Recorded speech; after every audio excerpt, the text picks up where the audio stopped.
Support is provided in part by Conway Shield. Those who answer the call and risk it all for the safety and well-being of others deserve someone willing to give their all in return. Conway Shield is built on the shoulders of 3 service legacies.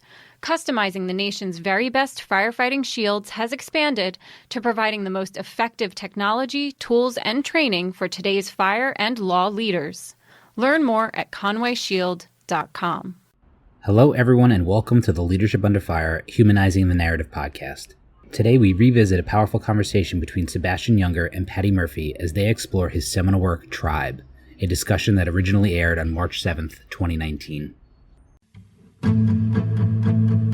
Thrilling and thought-provoking are just 2 words to describe the work produced by our guest in this episode.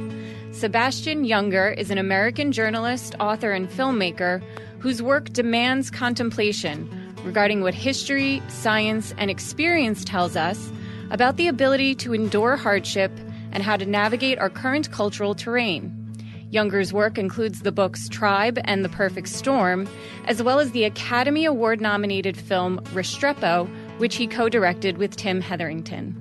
Junger holds a degree in anthropology, has a propensity towards dangerous jobs, and has an admiration for the working man.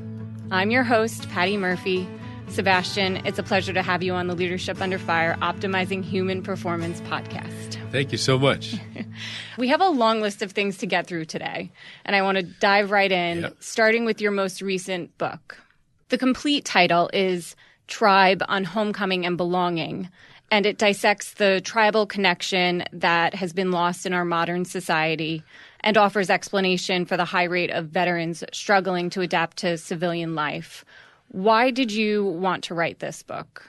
I started working as a war reporter in the early 90s, and I was in Afghanistan in the 90s. 9/11 happened. Eventually, I wound up with American forces in combat, something early on I never thought that I would be doing as a journalist. And I was amazed at how hard the deployments were that I saw, but also how reluctant the guys were, at the end of the day, how reluctant they were to come back to this country.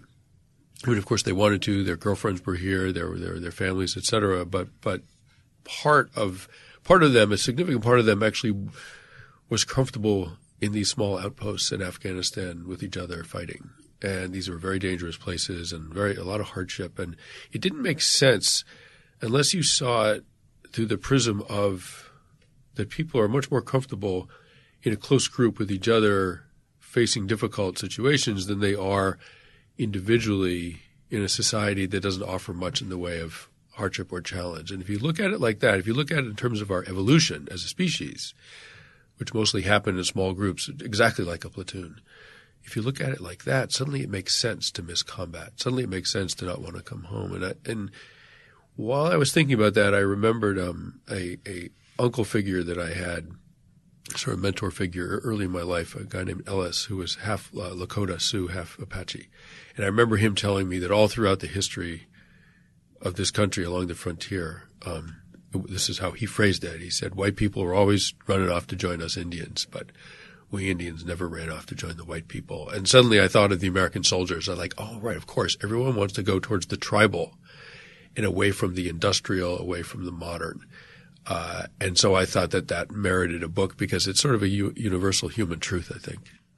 There's so much to dissect from that response. And I want to go back so that we really appreciate all the experience that you've had and all the things that you've brought to the table, taking a moment to revisit your early life. Growing up, you were a cross-country runner, and I've heard you say that running was at the core of your identity. And then eventually you got a master's degree in anthropology, and you did your master's on ultra running in the Native American communities, and you did your field work on a Navajo reservation. What did you learn about yourself in that process? I was just a BA, by the way. It wasn't a master's. I wasn't smart enough to quite climb that tree. I didn't do my homework that well. That's okay.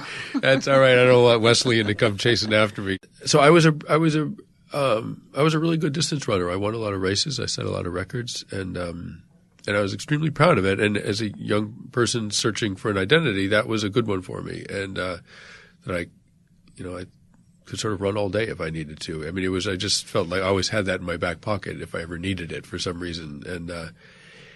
And so when I was out on the reservation, one of the things I realized, I think, is that that bond of community is absolutely crucial to the human experience.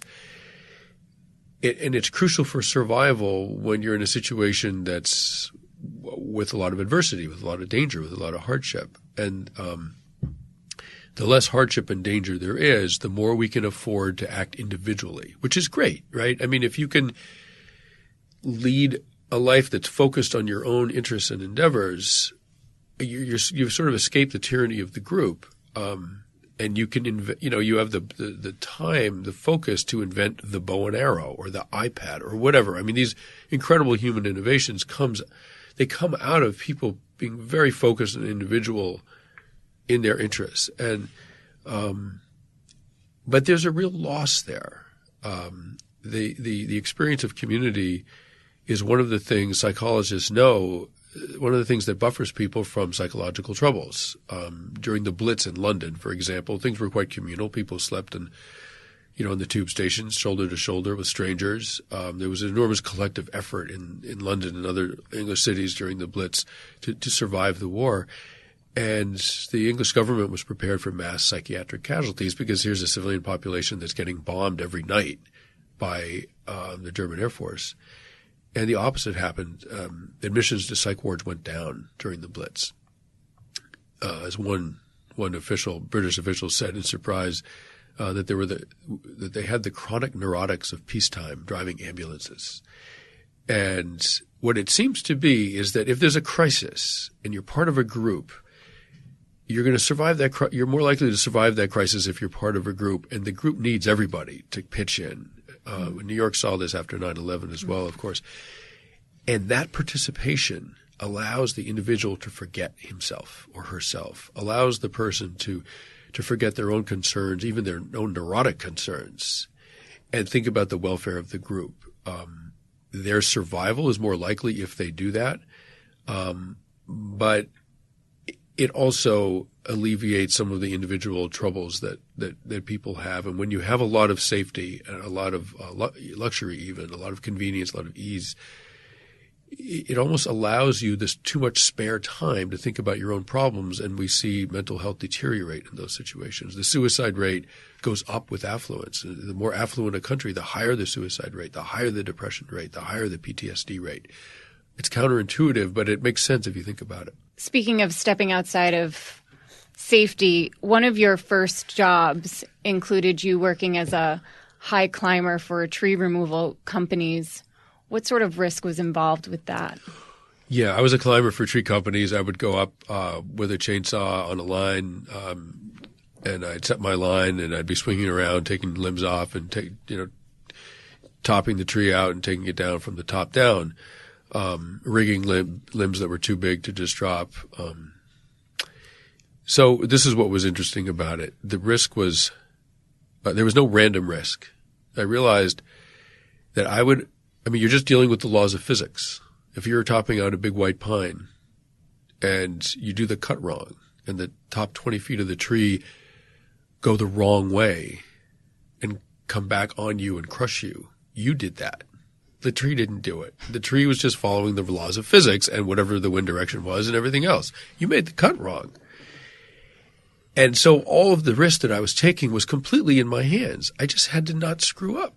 That's it, right? So it gave me this incredible presence of mind, this sort of Zen, live in the moment, make sure, I was completely in control of my own fate. That's not true on a fire. It's not true when you're driving. It's not true in combat. There's a lot of random stuff that goes on. But 80 feet up on a white pine, when you're topping it out, it's on you, right? And so once I figured that out, I was just super careful, and I still got hurt. But I got hurt during a moment of carelessness. I hit my leg with the chainsaw. The chainsaw didn't do that to me. I did that to me. What kind of injury did you sustain after that? I tore open the back of my leg, and I could see my Achilles, but it was intact. Mm-hmm. But I had an interesting anatomy lesson. But it didn't hurt. I mean, it hurt later. But when you get injured, often I've heard about this. Guys getting shot in combat. Like, the chainsaw tore up the back of my leg, and I was going to keep working. And then it was an intellectual process. I was like, no, something hit the back of my leg. The only thing down there was the chainsaw. I had to have been hit by the chainsaw. I better turn it off and check. Right? It was a completely abstract thing. And I've heard guys say that about getting hit. Like I knew I got hit. I just didn't feel anything. I had to look for the bullet wound. So anyways, it's just the body and the mind protecting itself. How do you think these early experiences then contributed to your ability to navigate uncertainty and complexity later in life? I don't know if I am navigating uncertainty and complexity very well. It's a practice. It's a process. Yeah. I mean, the first thing I learned with tree work is just be super conscientious and responsible about the details, because those are the things that keep you alive. And even in combat, I mean, there's a certain amount of randomness in it. But if your shoelaces are untied, that's not random. That's your choice, and you're not going to be able to run very far. Or just whatever. It's the small details of managing yourself in a combat situation. You have to stay on top of it, and you got to think about it. You got to think about everything, and that I partly got from tree work. So you're touching upon some of the industries that you've been able to study over the years. Fishing in New England, obviously, when you authored The Perfect Storm, wildland firefighting out west, and combat in Afghanistan are a few of the high-risk trades that you've studied and written about. Who were the most resilient high-risk operators you've come across? I think this is a broad generalization, but people that go through risk in a group and they can then process the experience in a group, I think do much better than people that go through risk individually. Say if you get diagnosed with cancer, you're going through that by yourself. You might have friends around or whatever, but it's, you're the one with cancer. It's very, very hard on people. I knew a woman, I talked to a woman who had cancer, and she was on a cancer ward for a while, and she survived. She recovered, and she said to me quite sadly, now I miss being sick. She got through cancer because she was with other cancer sufferers, and the experience of community with them was so powerful that she actually missed, like soldiers missing combat, she missed those days of danger and closeness. So, I think what I would say in terms of resilience is that it's partly a function of how much community you have access to, how much community you're part of. I know firemen, one of the things that they have is the firehouse kitchen. They can talk about stuff, whatever. They're forced into or wind up in a communal group that it's very, very therapeutic. But the other thing is, if you've been traumatized as a child, physical abuse, sexual abuse, you're way more likely to suffer PTSD from trauma later in life as an adult. It's highly predictive of later life struggles with trauma. So one part of resilience, I think, is having, I'm guessing, is having a healthy, loving, secure childhood. And if you don't, and I think you probably all know people like this, if you don't, you're at a heightened risk of really struggling to process trauma later in life. Speaking on that, in recent years, you've been very vocal about your concerns about the way we are addressing mental health concerns, specifically with military vets. Can you articulate what some of your concerns are? Yeah, I think it's I'm not a psychologist, so everything I'm saying is based on the research of psychologists into this issue and my experience with soldiers. And I think it's very important not to pathologize a normal process. So if you're traumatized, your body and your mind will react in certain short-term ways to protect yourself, right? And it's called PTSD. It's a healthy response. It's like your body getting a fever when a pathogen has been introduced into it, right? The fever is not the illness. It's how the body is dealing with the illness to save you, to protect you. Well, likewise, the nightmares, the startled response, the depression, the anger, all of those things are very healthy reactions to have if you've been traumatized. It becomes problematic when that short-term reaction becomes a long-term chronic issue. And so here's the thing that the government and the caretakers have to do. They have to responsibly treat the short-term reaction to trauma without incentivizing people to make it a long-term problem, because there are benefits. There are social benefits. For example, if you have PTSD, it means you fought bravely for your country. There's there's an assumption about you which is extremely positive, right? You can get a $3,000 a month, paycheck every month from the government if you have PTSD. I mean, we want to take care of people, but not incentivize them to see themselves as broken so that they get these other benefits, which they understandably want, but in the long term, it may not be good for them. What you want to do with anybody is if they're struggling psychologically, the faster that you can get them back into being in a position of contributing to society, the more quickly they'll recover. It's very hard to recover if society doesn't need you. And when we warehouse veterans with a disability check saying, all right, we don't need you anymore. You don't need to contribute to society. We're going to pay you this money and forget about you. Like, that's incredibly hard on the human psyche, that people need to be needed. So we have to balance care with some sort of pressure to re-engage with society and become a productive citizens again. If we don't pressure people to do that, they will really languish, and they won't thrive. And the whole thing is enormously costly financially and sort of in human terms.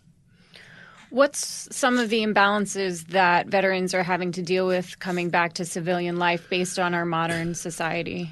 Well, here's the thing. I mean, something like 10% of the U.S. military is regularly involved in combat. And the PTSD, what's called PTSD, the PTSD rate is 20-something% of the military, right? In Israel, it's around 1%. So what's going on with the people who weren't in combat but are claiming trauma? What is that? Are they just making it up? No, probably not. I think most of them, maybe some are, but most of them, I mean, there's always fraud in any bureaucratic system. There's some fraud, but mostly I think they're honestly reporting real psychological troubles when they come home. One of the troubles might be that they can't pinpoint a traumatic cause for it. They were in a support unit, whatever. They were logistics. They were whatever. So what is the problem? Why are they so depressed when they come home? Must be PTSD. Well, it's not. I think it's something else. I think people, when you have to give up community, when you have to give that up and resume a individualistic life back home that doesn't have the immediate purpose that you have when you're in a platoon, even in a support unit platoon, people can get really depressed, and that depression is serious, right? It's just not PTSD. It's something else. It doesn't have to do with trauma. It has to do with the loss of community that comes with the end of your deployment and coming home, and it should be treated like that. I'm not sure the VA psychologists are always making that distinction, right? Oh, you were overseas, now you're depressed, you have PTSD. It's the wrong diagnosis and the wrong treatment sometimes. And I know even Peace Corps volunteers, when they work in small communal environments in the third world, the small villages, whatever, they're exposed to the same kind of communal existence that veterans might be, and that soldiers are. And 1/4 of Peace Corps volunteers struggle with depression when they come home. Roughly the same percentage of veterans and soldiers that do. And so to me, that's the sort of one crucial thing, is to don't romanticize this. You don't need to make it more dramatic. It doesn't have to be about combat. It could just be about giving up one's brothers and sisters from your unit, and coming back to a society which clearly, American society, which clearly is struggling. Incredibly high rates of suicide and depression. There's mass shootings in the streets, a drug epidemic that's killing tens of thousands of Americans every year. Clearly we're a society which is struggling and in a lot of pain.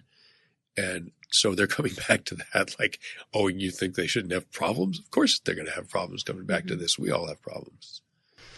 Can you describe, you just touched on it, the term brotherhood and what it means to you? So the unit that I was with in Afghanistan, it was a platoon, about 40 men, and it was all men in the 173rd Airborne, and we were in a very remote valley on a little hilltop on a little outpost that didn't even have electricity. We never had there was never any email or any connection to the outside world except through the company radio. And one guy at one point, towards the end of the deployment, and I was out there off and on for a year along with my colleague Tim Hetherington. So we covered a lot of the deployment, got to know the guys extremely well. We were in a lot of combat, and we were in a lot of everything. And one of the guys said to me once, he said, it's funny, there's guys in the platoon who straight up hate each other, but we'd all die for each other. And that made me realize the profound difference between friendship and brotherhood. So friendship, which is also a beautiful thing, but what your commitment to the other person is a function of how much you like them. And if you don't like them very much, you have a very low commitment. If you like them a lot, you have a high commitment. With brotherhood, the connection, the commitment stems from the fact that you're all part of the same group. You're all part of the same group. So it's not dependent on how much you like that person. Thank God. Because if it were, the ability of the platoon to function, particularly function in the sort of like blast furnace of combat, would be constantly varying. It would be constantly wobbling depending on who was upset with who, right? I mean, it can't be dependent on that. So what you have with brotherhood is this sort of institutionalized commitment. I don't know you very well. I don't necessarily like you, but you're my brother, and I'll die for you if I need to, and you will for me. And if we all feel that way about each other, regardless of our individual preferences, we'll all be safer. And that feeling of brotherhood, I think it's entirely possible for the word sisterhood to work in the same ways. I'm just using the male because it was all men out there. There's no reason to think women can't function that way as well. I just wanted to encourage listeners that, based on this topic, you wrote an article for the National Review called The Anthropology of Manhood, which questions what we have lost by eliminating hardship and danger from everyday life. Yeah. And for the record, I shared it with many of my female friends, and it just, inspired a lot of insightful, thoughtful conversation. So it's not just the term brotherhood, but that entire concept of going back to that tribal type of existence. Yeah, thank you. And it's all very, very loaded. I did some homework. It's very low. I mean, all that gender stuff is very, very loaded, and it's hard. And it's politically delicate to talk about. But obviously the sexes are different, and in all of the mammal species, the sexes have different roles and are designed differently and have different capacities, different abilities, different deficits. But I think what happens, I keep getting the question like, can women engage in combat? But yeah, of course they can. But to do that, they would have to adopt the norms and the reactions and the sensibilities of a man in combat. Men in combat have adapted to that environment very, very well. So if a woman wants to be in combat, they have to adapt to the exact same thing and effectively function like a man in combat, or they won't work out very well. And can they do that? Of course they can, or some can. Not, there's a lot of men who can't do that either. So at any rate, when I talk about brotherhood, that commitment, that shared commitment, could very, very easily include a woman. Or several women, or whatever. There's no problem. Typically, human societies use men to do dangerous tasks that are outside of the group. Hunting, warfare, those are almost always male jobs. So when you talk about the kind of brotherhood that's required in those circumstances, those dangerous circumstances where everyone needs to be very, very deeply committed to each other, you were usually talking about men, and you usually end up using the term brotherhood, but it doesn't have to be. Mm-hmm. Hey, listeners, we hope you're enjoying the podcast. The Leadership Under Fire team is excited to share that the 2019 National Optimizing Human Performance Summit will take place in Annapolis, Maryland, March 29th through 30th. This event, aimed at building your anchor, will explore resilience at the individual, team, and organizational levels, as well as from the tactical, mental, and moral perspectives. Summit speakers and panelists include Jen Baker, Senior Associate Athletics Director at Johns Hopkins University, Brendan Cawley of the FDNY, Lynn Vincent and Sarah Vladeck, the authors of the New York Times bestseller Indianapolis, former U.S. Navy SEAL and functional fitness trainer Stu Smith, and more. Participants will collaborate in small groups with LUF advisors, plus have a chance to participate in a functional fitness workout. Registration is limited, so act fast. For more information, visit our website or email contact@leadershipunderfire.com. I want to talk a little bit more about your success as a writer. What are some of the practices that you've used to enhance your work and, maybe overcome any challenges? Well, I read a lot. I never studied English or creative writing in high school or college, but I read a lot. I read a lot of really good writers. And I learned from them. I would take notes. I'd underline stuff. Why did I like that paragraph? Why did I not like that paragraph? And I wrote a lot.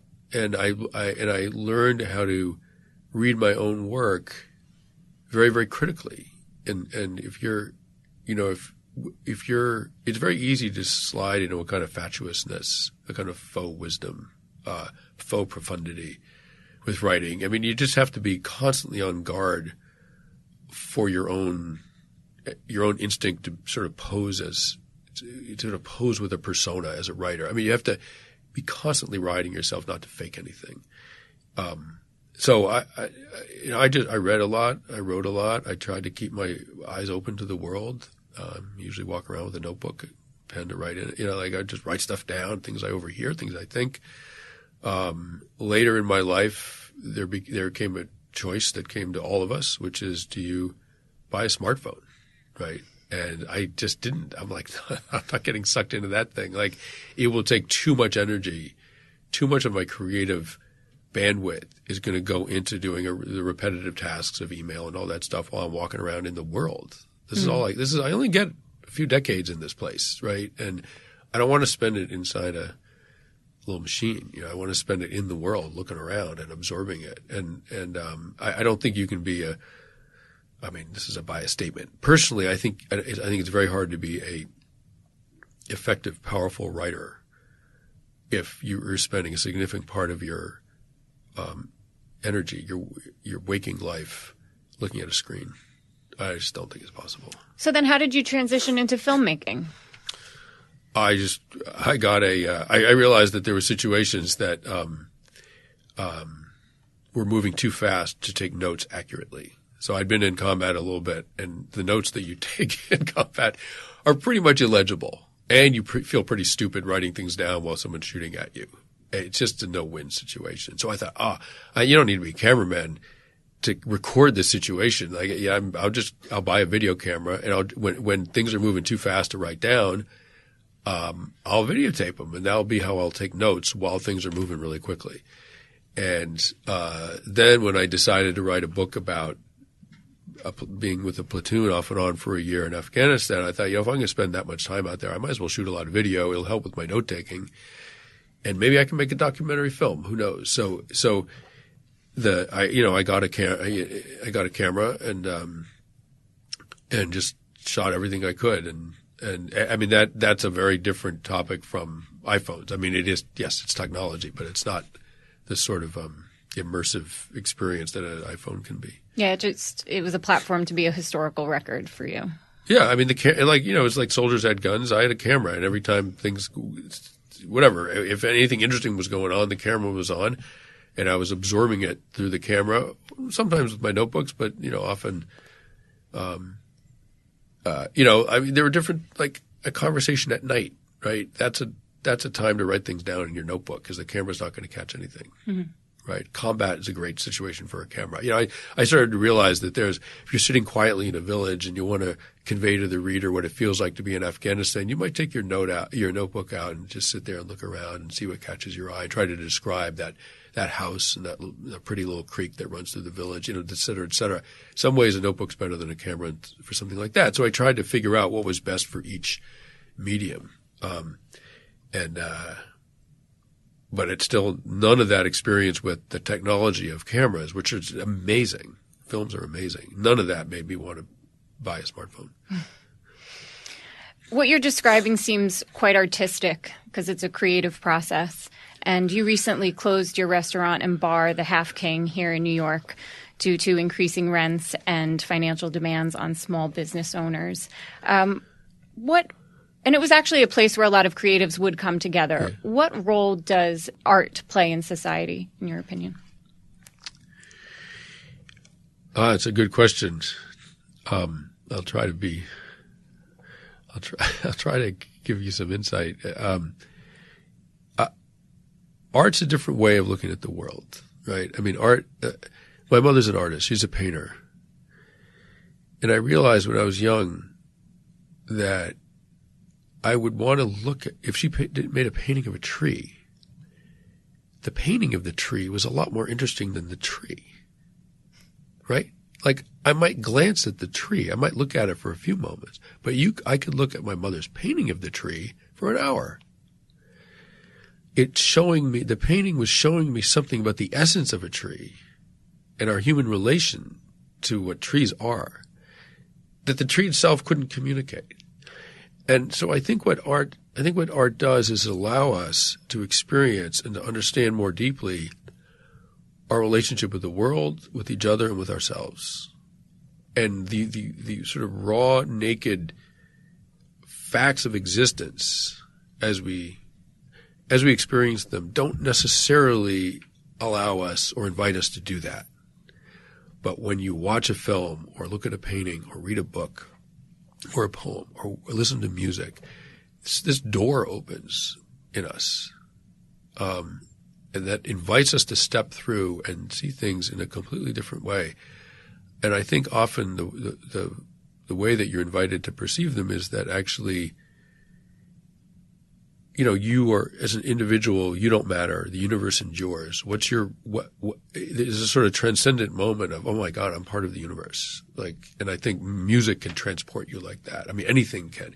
Wow, I'm part of the universe, which means I'm going to die, but I'm part of this thing. I'm part of the human race. You can get these very moving, transcendent thoughts, and that's a human being inching closer towards a sort of existential truth about the nature of things.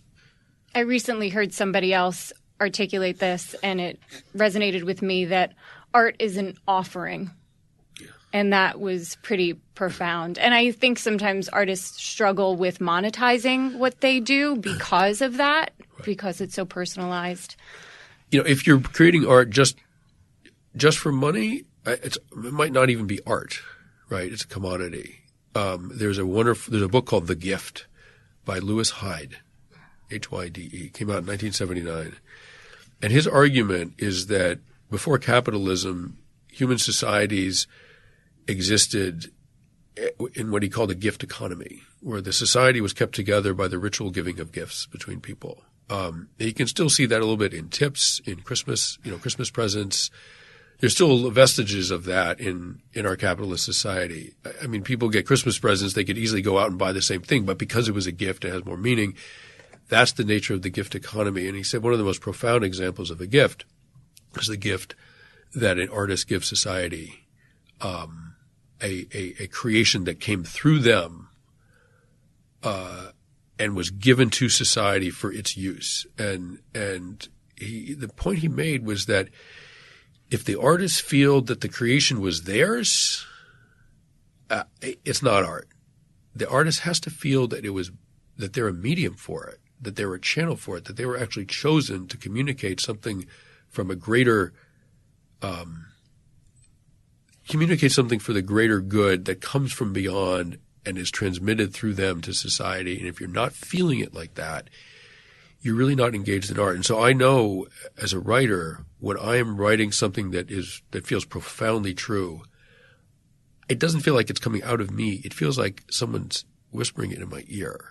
And I'm in this privileged position of being the chosen messenger to communicate this to people. And I'm sure I'm an atheist. I don't go to church, but I'm sure people, the men and women of God who really are engaged in the sort of in God's work with people, they must feel the same thing, that they're just transmitting a greater power. It's not about them. That to me is the proper place of art and the artist in society.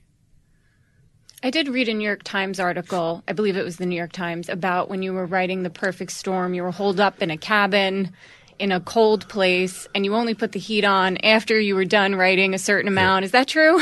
Did I read that? I was really broke. It was my parents had a summer house on Cape Cod that had no insulation, and it was a really, really cold winter back when we had lots of snow and all that before global warming ruined everything. And it was a very cold winter with a lot of snow, and it had electric heating, which is really expensive. And I'm like environmentally conscious enough and frugal enough and stoic enough that like I'm not just going to run the heat all the time so I can be comfortable. I only need to be comfortable when I'm writing. So to turn the baseboard heating on the little the little bedroom that I'd sort of holed up in, to turn it on, I had to be working. And otherwise I slept in a ski cap and a sleeping bag, and the drinking water would freeze on literally there was snow in the house that I tramped in that just never melted. It was pretty cold in that house. That's wild. Yeah. But going back to your restaurant, are you concerned about working class America and some of the issues they have to deal with? Of course. The income gap seems to be getting worse and worse in this country. Humans are naturally very egalitarian. I mean, our evolutionary roots have us surviving in groups of 30, 40, 50 people in a harsh environment. You can have a hierarchy of authority, but you can't have a hierarchy of equality in a situation like that. People really do need to be equal, even if they have different levels of responsibility. There's a lot of evidence, a lot of data that that's our evolutionary heritage. So in modern society, when you have people have not just 10 times as much money or 100 times as much money, but thousands and thousands of times as much money as other people, it's a very unstable situation. And so, I do worry about the society and the working class. I mean, I'm not an expert in this, but as in New York City, as rents go up, small businesses struggle. I mean, we ran the Half King at zero profit for years, and we finally closed when money was coming out of our bank accounts to keep it afloat, and then we just had to pull the plug on it. But there are 50 people who work there, and they all lost their jobs I've voted Democratic my whole life, and I've always believed that raising minimum wage is a good thing. And I never really believed the Republican concerns like you raise minimum wage, you lose jobs. Right? I never believed that. I was like, that's an excuse. That was in my mind. That's what I thought. And then I watched it happen at my own restaurant. Minimum wage went up. We were faced with the prospect of closing our doors. In a last-ditch measure, we fired half the kitchen staff. We had to do it to keep the place open. And suddenly I watched myself doing exactly what Republicans said happened when minimum wage goes up. So they're very, very complex questions, but it's not obvious. It's not what's good for American people, what's good for the working class is extremely complicated. It's not obvious. And neither the left wing nor the right wing has all the answers. But I'm not even sure society is really looking for the right answers. I think we live in a society that maximizes profit for the elite. And until we stop thinking that way, I think everyone's going to suffer. I'm going to leave that there and segue to another complex and complicated topic, fatherhood. Ah, yes. Congratulations. You have a daughter, which you've welcomed later in life, I understand. Yeah. That's right. I'm 57. I have a little 2-year-old girl. I'm not even sure what to say about it other than it's completely transformed my understanding of what it feels like to be alive. Yeah, it's incredible. Just holding, it's a simple thing of holding her, carrying her. We carry her. We don't have a baby stroller or anything. We carry her everywhere in a sling, and just doing that, I don't even have words to describe how good that feels. And, I think we live in a society, some societies are more physical, more sort of touchy than others. And I don't think we live in a very physically connected society. I don't think people touch each other very much. Children sleep in their own bedrooms and they, whatever, there's a lot of separation. And I think it's very hard on people psychically. We need human touch. The more of it, the better. One study that I read, this is in my book Tribe, in small-scale human hunter-gatherer societies of the sort that sort of typify our evolutionary past, and in other social primate species, infant skin-on-skin contact between infants and parents is as high as 96% of the time. And in the American suburb, it's as low as 16%. If you take a baby chimpanzee and reduce their skin-on-skin contact with their mother to 16% of the time, you can make them psychotic. It's really, really hard on people and on chimps. So, for me, that touch, the human touch, is maybe the most important thing for their first years of our lives, and the added benefit is that it makes the parent feel incredibly good as well. What are some other things that parents can do or values that they can instill in their children to help navigate society? Well, if you're a parent with young children, there's an amazing website called Evolutionary Parenting. Very simple, evolutionary parenting. And it talks about how to incorporate our evolutionary past into parenting in modern society, right? And it's a really, really good way to start as parents in raising your child. But then, later in life, I mean, I guess I'm going to confront this as my little girl gets older. I feel like this society commodifies everything. And I think one of the things I'll be telling my little girl is be careful. People will try to sell you things that should be natural human experiences. They will try to peddle them to you. So you actually can't get a satisfying human relationship via the internet. You actually have to, at some point, have to be in a room with someone to have a real human experience with them. If you're rafting down the Colorado River, it's a profound experience whether you're taking selfies of yourself or not, right? You don't need to commodify it. You can just actually have the experience. And I feel like this society, when you can monetize, that the society monetizes human experiences, which of course in the capitalist system, it makes total sense, and capitalism has brought us a huge amount of good. But as an individual, we have to be careful of being robbed.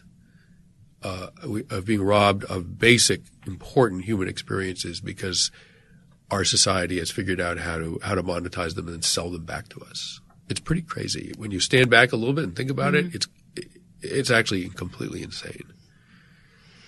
So how do you think our modern segmented society will affect resilience at the individual and group levels? Well, I mean, we know that as affluence goes up in the society, the suicide rate goes up, the depression rate goes up. I think the people in our society, the more access they have to a close group of people that they trust, the more resilient they'll be.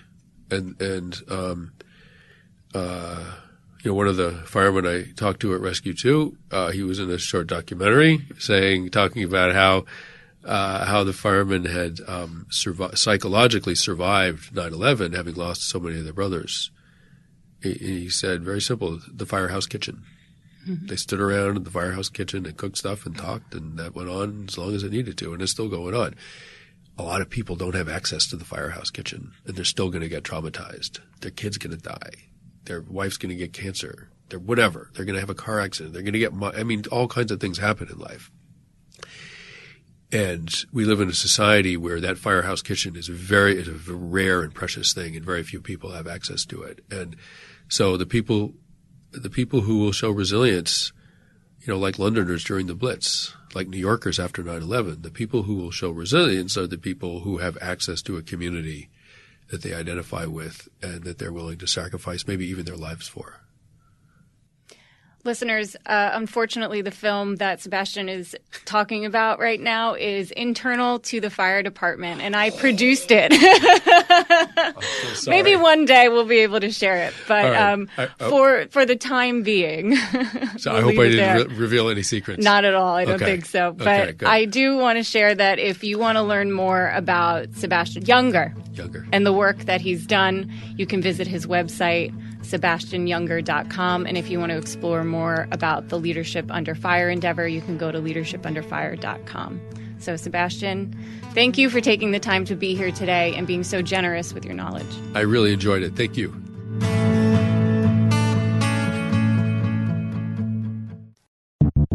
The Leadership Under Fire podcast provides a platform that helps to prepare performance leaders to navigate the moral, mental, emotional, intellectual, and physical rigors in high-risk and ultra-competitive settings by developing strength of mind, body, character, and critical thought. For more on this, visit leadershipunderfire.com.